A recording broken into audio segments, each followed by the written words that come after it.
మహిళా ఉద్యోగుల గురించి మనం మాట్లాడుకుంటే, సో వాళ్ళకి ముఖ్యంగా ఏఎల్‌పి ఇట్లు చాలామంది మహిళా ఉద్యోగులు చేస్తున్నారు. తర్వాత ట్రాక్‌మెన్‌గా చాలామంది మహిళా ఉద్యోగులు చేస్తున్నారు. సో వాళ్ళకి రీసెంట్‌గా మనం గత అక్టోబర్, నవంబర్‌లో ఒక సర్క్యులర్ అయితే రావడం జరిగింది. రైల్వే బోర్డ్ ఏంటంటే మినిమమ్ సర్వీస్ ఉన్న వాళ్ళని వేరే డిపార్ట్మెంట్‌కి ట్రాన్స్‌ఫర్ పెట్టుకోమని అయితే అడగడం జరిగింది. ఒక డాటా అయితే కలెక్ట్ చేశారు ఓవరాల్‌గా. అంటే అప్లై చేసుకుని చాలామంది మహిళా ఉద్యోగస్తులు ఏఎల్‌పి కావచ్చు, ట్రాక్‌మెన్‌లు వేరే డిపార్ట్మెంట్ కోసం అయితే అప్లై చేసుకున్నారు. మరి ఆ ప్రాజెక్ట్, ఆ ఫైల్ అనేది పెండింగ్‌లో ఉన్నది అంటున్నారు. మరి దాన్ని ఏ విధంగా తీసి ఆ మహిళా ఉద్యోగులకు న్యాయం చేయబోతున్నారు మీరు?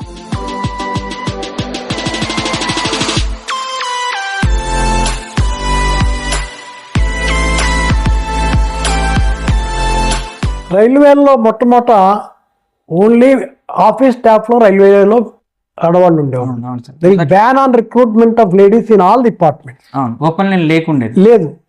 దాన్ని మేము టేకప్ చేసి all India railway federation, Kousalya మధురిను, కామ్రేడ్ చైతన్య గారి నాయకత్వంలో పెద్ద డెలిగేషన్ వెళ్ళి మణిబెన్ కరా గారు ఆవిడ అధ్యక్షులుగా ఉండేవారు రైల్వే ఆల్ ఇండియా రైల్వే ఫెడరేషన్కి. ఆవిడ ఇందిరాగాంధీ గారితో బాగా పోరాటం చేసే వ్యక్తి, ఆవిడ బాగా పరిచయం ఉన్న వ్యక్తి. ఆవిడని తీసుకుని ఇందిరాగాంధీ గారి దగ్గరికి వెళ్ళి మేము చెప్పడం జరిగింది, ఒక లేడీ భారతదేశంలో ప్రధానమంత్రి కాగలిగింది కానీ రైల్వేలో ఉద్యోగానికి రాలేకపోతుంది. ఈ బ్యాన్ ఉంది, రిక్రూట్మెంట్ బ్యాన్ ఉంది, మిగతా డిపార్ట్మెంట్ చెప్పిన తర్వాత ఆవిడ ఎత్తేసిన తర్వాత అన్ని డిపార్ట్మెంట్లోనూ వచ్చారు. ఇంజనీరింగ్ డిపార్ట్మెంట్లో కూడా తీసుకునేవాళ్ళు కాదు. మేము చెప్పాం ఇంజనీరింగ్ డిపార్ట్మెంట్లో కూడా లేడీస్ ఉండాలి, వాళ్ళు గ్రాస్ కటింగ్ కానివ్వండి, చిన్న చిన్న పనులు, స్టేషన్లో పనులు చేయటం, వీటికి ఉపయోగపడతారని చెప్పి లేడీస్ని కూడా ఇంట్రడ్యూస్ చేయడం జరిగింది. ఈరోజు గణనీయంగా 30% లేడీస్ ఆల్మోస్ట్ రైల్వేస్లో ఉన్నారు. అయితే నైసర్గికంగా వాళ్ళకున్న ఇబ్బందులు, పిల్లల సంరక్షణ, వాళ్ళ ఎడ్యుకేషను, కుటుంబ పోషణ ఇవన్నీ దృష్టిలో పెట్టుకుని వాళ్ళకి లైట్ డ్యూటీస్ ఇప్పించాలనే ఉద్దేశంతో చేంజ్ ఆఫ్ కేటగిరీ ఇవ్వాలనేది మేము ప్రతిపాదించాం. అయితే దురదృష్టవశాత్తు నాన్ సేఫ్టీ కేటగిరీస్ 20% ఉంటాయి, 80% సేఫ్టీ కేటగిరీస్. ఇంజనీరింగ్ కానివ్వండి, మెకానికల్ కానివ్వండి, లోకో షెడ్స్ కానివ్వండి, వర్క్షాప్స్ కానివ్వండి, లేకపోతే మరి ఆపరేటింగ్ కానివ్వండి, ఇవన్నీ కూడా open line categories. Open line కేటగిరీస్లో మరి నైట్ డ్యూటీస్ ఉంటాయి సార్, నైట్ డ్యూటీస్ ఉంటాయి. మరి ఈ ఇబ్బందులు ఉన్న చోట ఈ 80%లో ఉన్న వాళ్ళని తీసుకెళ్ళి 20%లో అకామిడేట్ చేయడం కుదరటానికి అన్ని వేకెన్సీలు ఉంటాయి.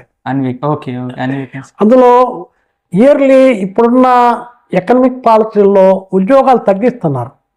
వీళ్ళని ఎలా అకామిడేట్ చేయాలి అనే ఉద్దేశంతోనే మేము ఐటెం పెట్టిన తర్వాత రైల్వే బోర్డు రైల్వేలో ఎంతమంది లేడీస్ ఉన్నారు, వీళ్ళకి చేంజ్ ఆఫ్ కేటగిరీ ఇవ్వడానికి అవకాశాలు ఉన్నాయి, దీని మీద ఒక అధ్యయనం చేస్తున్నారు, అన్ని పర్టికులర్స్ పిలిచారు.